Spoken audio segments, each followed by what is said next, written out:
10 महाविद्याओं में से दूसरी महाविद्या है माँ तारा।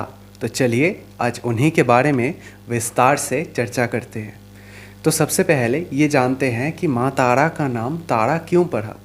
तो जब माता सती के देह त्यागने के बाद सुदर्शन चक्र ने माता सती के शरीर को विभिन्न खंड में विभाजित कर दिया था, तब उन अलग अलग खंडों में से माँ सती की जो आंखें थी वो तारापीठ में आके गिरती है, जिनसे वो जो शक्तिपीठ है उसे तारापीठ के नाम से जाना जाता है और उनकी देवी को माँ तारा कह के पुकारा जाता है।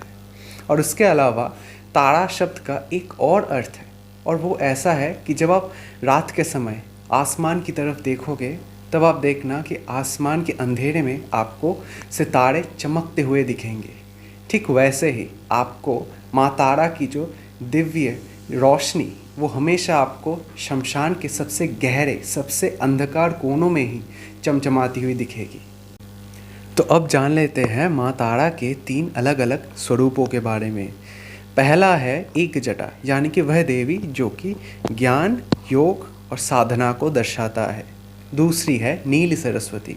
अब नील सरस्वती माँ तारा की सबसे ज़्यादा गोपनीय और बहुत ही ज़्यादा रहस्यमय देवी भी मानी गई है। ऐसा कहा जाता है कि नील सरस्वती अपने भक्तों को परम ज्ञान प्रदान करती है, जो ज्ञान इंसान को मोक्ष की ओर ले जाए। और तीसरी है उग्र तारा। तो अब उग्र तारा को बहुत ही ज़्यादा भयंकरी और प्रचंड रूपिणी देवी के रूप में जाना जाता है।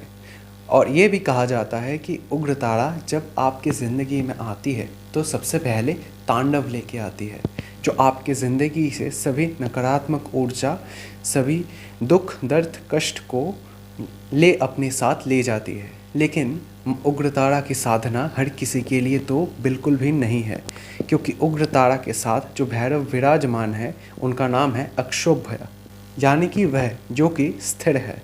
वैसे ही आपको अक्षोभ्य भैरव के जो तत्व है वो भी आपको अपने अंदर लाने होंगे अगर आपको माँ तारा की साधना करनी है। लेकिन अगर आप माँ तारा की कृपा पा लेते हैं तो फिर ऐसा मान लीजिए कि आपको सभी 10 महाविद्याओं में से सभी महाविद्या की कृपा आपको एक साथ मिल गई है।